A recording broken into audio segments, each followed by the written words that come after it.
Kita lihat ternyata ini adalah umpak batu ya. Diduga ini adalah peninggalan era kerajaan Majapahit yang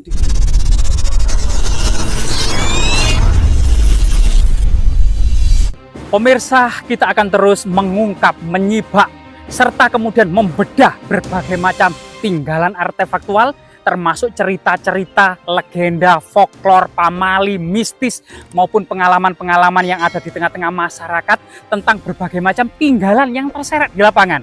Kali ini kita berada di lereng Gunung Welirang yang pada masa kerajaan Majapahit, Gunung Welirang ini merupakan pusat akademi karsian ya, terutama Gunung Welirang, Arjuna, Penanggungan, Anjasmara. Banyak sekali tinggalan struktur punden berundak-undak, gua-gua pertapaan, altar-altar pemujaan, dan asrama Dewa Guruan. Marilah kita kemudian meneliti satu persatu jejak-jejak artefaktual tersebut. Kita berada di kemungkinan ini adalah kebun cengkeh ya, yang sebagian ternyata sangat-sangat meranggas gitu ya. Nah seperti ini. Nah ini, dan suasananya sangat indah, udaranya sangat sejuk. Nah di situ kelihatannya ada pohon lemon. Nah ini, nah ternyata ada pohon lemon yang terlantar dan terbengkalai gitu ya. Dan ini kelihatannya pohon lemon ini ya, banyak sekali. Dan buahnya berbuah ranum ya, warnanya kuning-kuning. Pohon alpukat juga banyak di sini. Ya kemungkinan memang ini adalah sebuah perkebunan ya milik masyarakat. Dan memang ternyata rumputnya sangat tebal sehingga kemudian pohon nangka itu fenomena alam loh. Loh, pohon nangka berbuah lebat. Nah ini banyak sekali ya. Nah ini luar biasa sekali nih. Jadi suasana alam gitu ya yang terus lestari. Jika pohon nangka satu pohon saja itu bisa berbuah 2 kuintal gitu ya, kalau punya 10 pohon nangka itu kemudian berbuah 1 ton. Jadi ini logikanya ya. Jadi ini ada semacam fenomena alam tentang perkembangan kalau memang ada perhatian dari manusia. Buah jambu biji juga banyak ini. Nah ini loh, jambu bijinya banyak matang-matang. Nah ini. Jadi luar biasa keindahan alam ini ya. Sambil kita di hari weekend yang sangat-sangat indah ini, kita juga selain menikmati pemandangan alam, hijaunya, pucuk-pucuk pohon pinus, pohon cengkeh, ya pohon cengkeh ini pohon cengkeh ini salah satu buahnya ya. Yang bunganya biasanya yang dipanen, kalau dibiarkan akan menjadi buah ya seperti ini. Ini adalah pohon cengkeh. Harum ya. Dahulu pada masa peradaban kuno, pohon cengkeh cuma ada di Maluku. Sedangkan saat ini memang sudah banyak pohon cengkeh ditanam di Zanzibar gitu ya. Kemudian di Brasil, di India sudah banyak pohon cengkeh. Tapi pada masa peradaban kuno pohon cengkeh ini cuma ada di Maluku. Sehingga pohon cengkeh ini merupakan kekuasaan dari raja-raja yang ada di Nusantara. Apalagi kemudian Nusantara itu dikenal dengan 5 produk yang paling dicari dunia pada waktu itu, yaitu cengkeh, lada, kayu manis, pala, dan jahe. Bahkan jahe termuat dalam Al-Quran ketika Rasulullah mulai berdakwah di Jazirah Mekah. Jahe, minuman surga. Nah ini coba kita terus berjalan ya.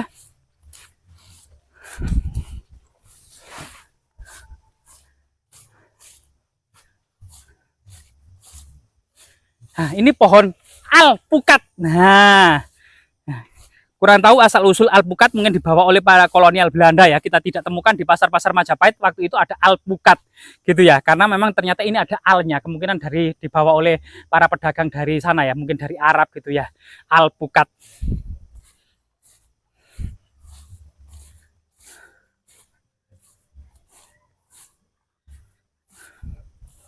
Jadi sebenarnya di masa peradaban Islam, sebagaimana kitab Siwaratrikalpa menulis ya, ternyata kemudian hutan-hutan yang ada di Majapahit ini tak ubahnya hanyalah taman kesenangan.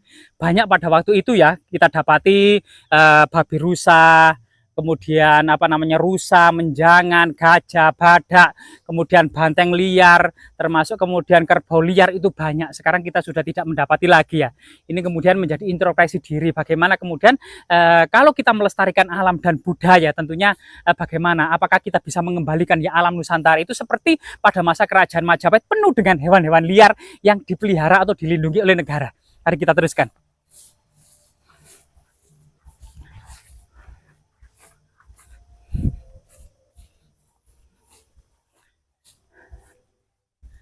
Nah, ini ada buah ya. Kalau anak kecil dulu itu sering mainan buah ini ya, seperti jagung, marning-marningan, atau mungkin seperti lada-ladahan ya, warnanya kuning, bunganya berwarna ungu.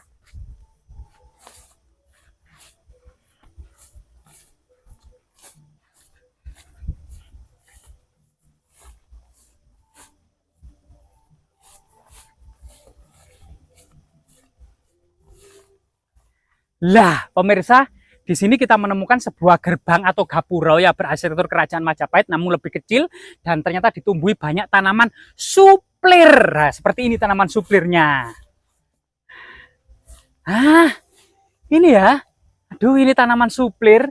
Pegangannya itu halus. Ini salah satu tanaman hias ya, jenis pakis-pakisan. Nah, coba kita masuk.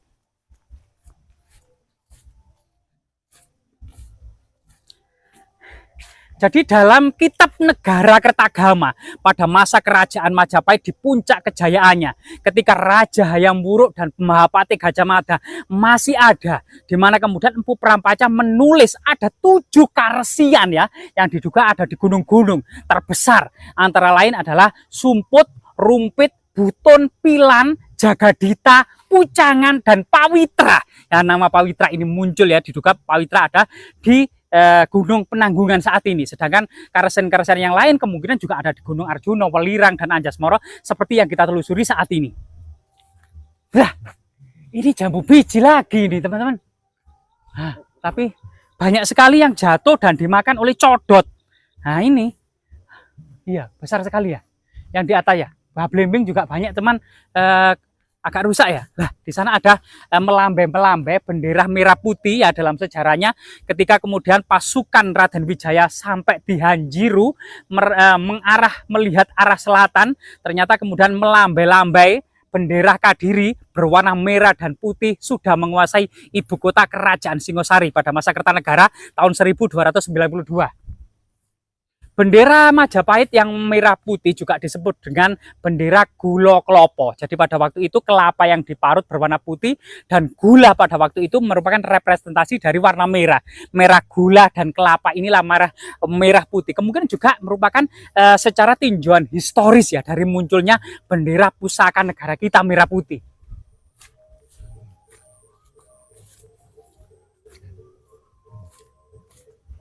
Nah ini di bawah pohon belimbing ini ya teman-teman ya. Pohon belimbing ini kemudian di atas sana itu ada semacam cungkup yang sangat sederhana. Kemungkinan ada tinggalan-tinggalan artefaktual. Coba kita lihat.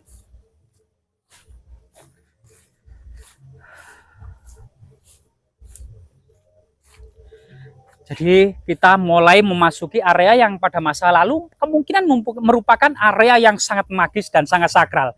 Sebagaimana tradisi-tradisi yang kemudian berkembang saat ini yang dilestarikan oleh para budayawan Nusantara yang memasukinya, kita mengucapkan Rahayu, Rahayu, Rahayu, Sagung itu mati. Coba kita masuk. Nah, kita copot ya. Nah, kita copot. Nah, kita copot, ada beberapa kemungkinan artefak yang sangat penting dan ternyata terlihat sering diziarahi oleh masyarakat. Rahayu Mbah, Rahayu, Rahayu, Rahayu, Rahayu, Rahayu, Rahayu, Rahayu, Rahayu. Jadi Ong Wilaheng sekaring jagat bawana langgeng, sekaring kajang, sekaring mayang. Jadi Rahayu, Rahayu, Rahayu, Ong Wilaheng sekaring jagat bawana langgeng, sekaring kajang, sekaring mayang, Mbah putunipun sowan Mbah.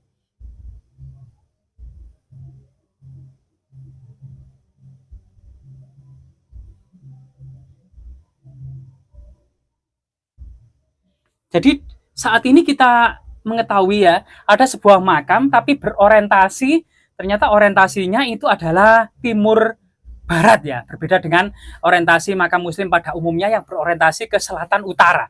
Jadi selatan utara makam muslim pada umumnya, tetapi kemungkinan makam-makam kuno atau mungkin petilasan-petilasan kuno berorientasi ke timur sama barat ya. Ada memang kepercayaan timur munculnya kehidupan dan barat itu tenggelamnya atau berakhirnya kehidupan. Dan di sini kita mendapati banyak sekali ya seperti persajian, ya ada kinang, ada rempah-rempah, ada terasi, ada bunga-bunga, ada telur gitu ya. Ada kemudian jejak pertupaan, ya ada jejak kemenyan, ada bunga-bungahan yang wangi yang banyak, dan ada umpak-umpak batu ya yang diduga ini juga umpak-umpak batu gitu ya lah. Nah, kini bisa kita lihat ternyata ini adalah umpak batu ya. Ya, diduga ini adalah peninggalan era kerajaan Majapahit yang dihormati oleh masyarakat, ditutup dengan kain putih. Kemungkinan ini juga umpak batu ya. Nah, ini ada kainnya yang sobek ternyata yang sudah tua ya. Ini adalah umpak batu, diduga memang era kerajaan Majapahit. Di situ juga umpak batu. Nah, dan di sini kemungkinan adalah linggah ya atau semacam tugu batu. Nah, tugu batu atau lingga atau menhir atau lambang palus, lambang kesuburan, lambang Prawata Girinata yaitu dewa gunung, termasuk kemudian lambang-lambang peringatan ya pada masa kerajaan-kerajaan dahulu. Nah, situs ini oleh masyarakat gitu ya. Jadi mungkin agak ke belakang sedikit kameramen bisa agar kemudian situs ini bisa dapat terakomodasi ya, terdokumentasi dengan baik. Masyarakat mengenalnya sebagai makam badut atau petilasan badut ya karena memang ada semacam pengetahuan yang terputus, nama badut ini masih lestari, tapi masyarakat sebagian mengatakan nama badut ini adalah badut sang penghibur gitu ya. Tetapi badut sebagaimana candi badut, ternyata badut itu secara kosakata kuno itu merupakan bahasa Sangsekerta dari kata badyut ya, yang merupakan pancaran dari Maharsi Agastya.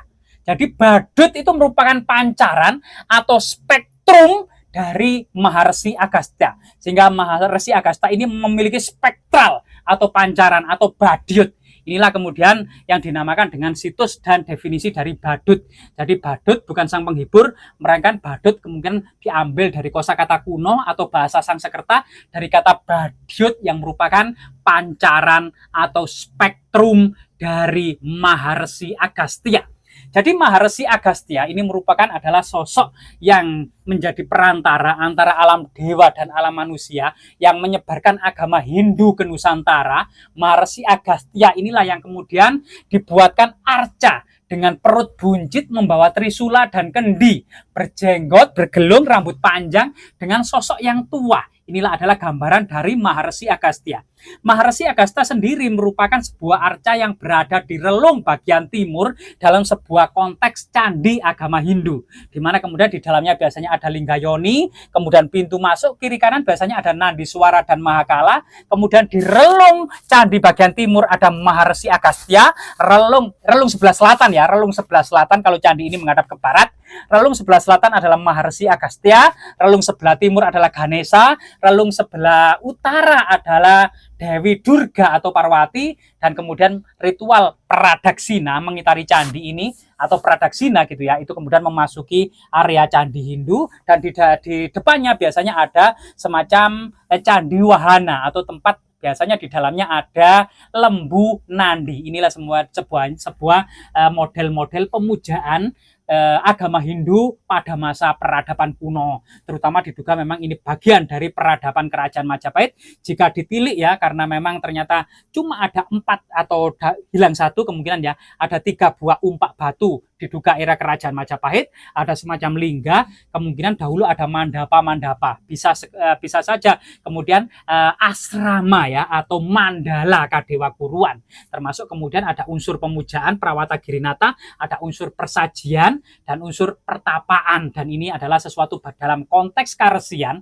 atau tempat-tempat di lereng-lereng gunung pada masa kerajaan Majapahit. Semoga situs yang sangat sederhana ini dan memiliki sebuah bukti-bukti autentik kredibel tentang artefaktual pada masa peradaban kuno terus lestari dan terus menjadikan edukasi dalam mengingat kembali kebesaran kerajaan Majapahit di masa lalu dalam hal penyatuan Nusantara, dalam hal kemakmuran keadilannya, dalam hal ketegasan hukum-hukumnya, serta dalam hal falsafah hidupnya, terutama Bhinneka Tunggal Ika Tanhana Dharma Marwa. Jadi pada waktu itu Emputan Tular dalam kitab Sutta Soma itu kemudian mengkaji antara Jina Tattwa, yaitu agama Buddha, dengan Siwa Tattwa, antara Sitwa Tattwa dan Jina Tattwa tunggal antara agama Hindu dan Buddha, sebenarnya tunggal, Bhinneka Tunggal Ika Tanhana Dharma Marwa. Berbeda-beda tetapi hakikatnya satu jua, tidak ada kebenaran yang mendua. Semoga bermanfaat.